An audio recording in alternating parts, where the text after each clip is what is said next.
여러분 안녕하세요. 우리가 매일 밟고 서 있는 바로 이 땅 아래에는 과연 무엇이 있을까요?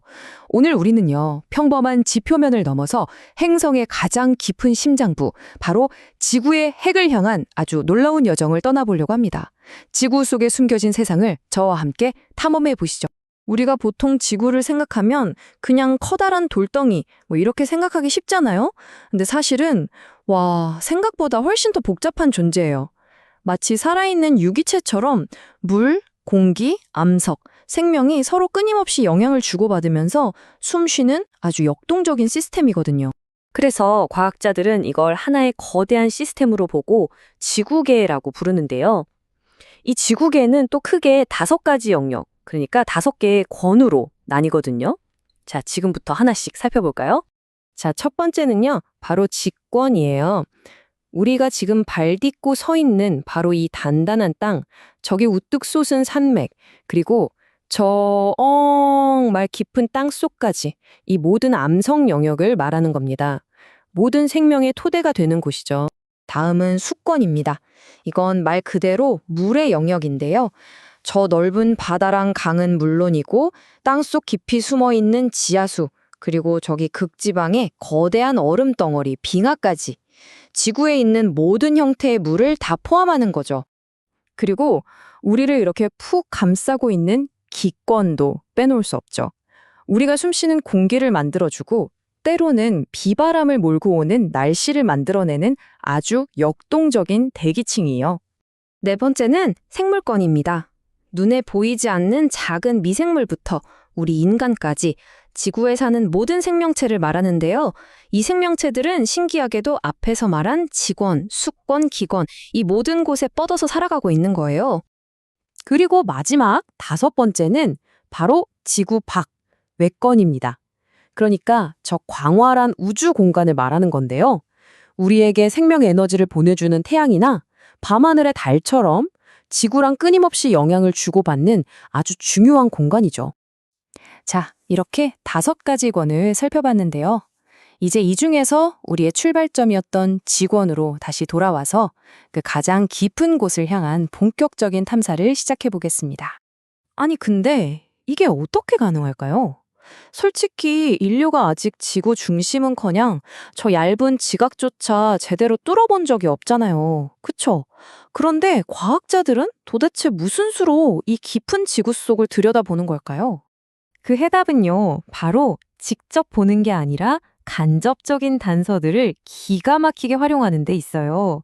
물론 직접 땅을 파보는 시추 같은 방법도 있긴 한데 이걸로는 수천 킬로미터 깊이까지 가는 건 어림도 없죠. 그래서 과학자들은 우주에서 날아온 운석을 연구하거나 더 중요하게는 행성 정체를 꿰뚫고 지나가는 지진파를 분석합니다. 이 지진파가요, 정말 지구 내부를 속속들이 들여다보는 가장 강력한 청진기 역할을 하는 셈이에요. 바로 그 청진기를 통해서 드디어 밝혀진 지구 내부의 모습입니다. 이거 진짜 놀랍지 않나요? 우리 지구가 그냥 속이 꽉 찬 돌덩이가 아니라 마치 양파처럼 완전히 다른 성질을 가진 층들이 이렇게 겹겹이 쌓여있는 구조였던 거예요. 자, 이 구조를 하나하나 뜯어보면 정말 신기합니다. 우리가 딛고선 이 지각은요, 진짜 사과 껍질처럼 엄청 얇아요. 그리고 그 아래에는 지구 부피의 80%를 차지하는 어마어마한 고체, 멘틀이 있고요. 더 깊이 들어가면 뜨거운 액체 금속이 막 출렁이는 외핵이 나타나고 그 한가운데에는 상상도 못할 압력 때문에 다시 단단하게 굳어버린 고체 내핵이 딱 자리 잡고 있는 거죠. 정말 층마다 완전히 다른 세상인 거예요. 자, 그럼 이제 다시 저 깊은 지구 중심에서 우리가 살고 있는 이 표면으로 아까 말했던 그 얇디얇은 사각 껍질, 지각으로 한번 돌아와 볼까요? 우리가 밟고 있는 이 땅은 대체 뭘로 만들어져 있을까요?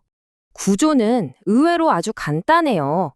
우리가 보는 이 산과 땅, 그러니까 지각은 전부 다 암석으로 이루어져 있고요. 이 암석들을 잘게 쪼개보면 결국 광물이라는 작은 알갱이들이 모여서 만들어진 거랍니다. 수많은 광물들 중에서도 특히 이 암석을 만드는 주 재료가 되는 흔한 광물들이 있거든요. 이걸 바로 조암 광물이라고 불러요. 근데 여기서 진짜 놀라운 사실이 뭔지 아세요? 딱 몇 종류 안 되는 이 조암 광물이 지각의 거의 대부분을 차지한다는 거예요. 이 그래프를 보시면 그게 확 와닿으실 거예요. 보세요.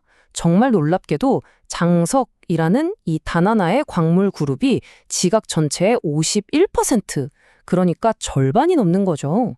그 뒤를 이어서 석영, 희석 같은 것들이 있고요. 진짜 손에 꼽을 정도의 광물이 우리 땅의 대부분을 이루고 있다는 거 정말 신기하지 않나요? 좋아요. 그럼 이제 우리가 지질학 탐정이 됐다고 한번 상상해 볼까요? 이렇게 다양한 광물들을 어떤 단서로 구별해내는지 그 비밀을 한번 파헤쳐 보겠습니다. 첫 번째 단서는 바로 좋은색이라는 거예요. 겉으로 보기에는 막 황금처럼 번쩍이는 황철석 있잖아요. 이것도 좋은판이라는 곳에 쓱 긁어서 가루를 내보면 진짜 색깔인 검은색이 드러나요. 그러니까 겉모습의 화려함이 아니라 이 가루의 색깔이 광물의 진짜 신분증인 셈이죠. 두 번째 단서는 굵기입니다. 이건 아주 간단해요. 광물끼리 서로 긁어보는 거죠. 당연히 더 단단한 광물이 무른 광물에 흠집을 남기겠죠? 예를 들면 단단한 석영은 상대적으로 무른 방해석 표면에 아주 쉽게 자국을 낼 수 있어요. 어떤 광물들은요, 특정 화학 물질에 아주 독특하게 반응하기도 해요. 대표적인 게 바로 이 염산 반응인데요. 방해석 위에 묽은 염산을 딱 한 방울 떨어뜨리면 와, 꼭 사이다처럼 하얀 거품이 보글보글 끓어오릅니다. 방해석을 찾아내는 가장 확실한 단서 중 하나죠. 자, 마지막 단서는 바로 자성입니다. 이름부터가 딱 자석을 떠올리게 하는 자철석 같은 광물은요, 진짜로 클립 같은 세부치를 축축 끌어당기는 그런 특별한 능력을 가지고 있어요. 가장 중요한 건 이 광물들이 그냥 예쁜 돌멩이가 아니란 점이에요. 여러분이 지금 쓰는 스마트폰 속 반도체는 석영으로 만들고요. 우리가 쓰는 예쁜 도자기는 장석으로 만들어요. 이처럼 우리가 매일 쓰고 만지는 거의 모든 것들이 바로 이 땅 속에서 온 소중한 선물인 셈이죠. 하지만 여기서 우리가 꼭 기억해야 할 게 있습니다. 바로 우리 현대 문명을 이렇게 떠받치고 있는 이 모든 광물 자원이 무한하지 않다는 사실이에요.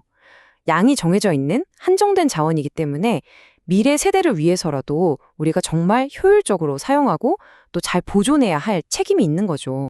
이 광물들은 인류의 과거와 현재를 만들어 온 아주 중요한 기반입니다. 하지만 말씀드렸듯이 이 자원은 유한해요. 자, 그렇다면 우리는 이 유한한 자원을 가지고 어떤 미래를 만들어 가야 할까요? 어쩌면 이 질문에 대한 답은 우리 모두의 손에 달려 있는지도 모르겠습니다.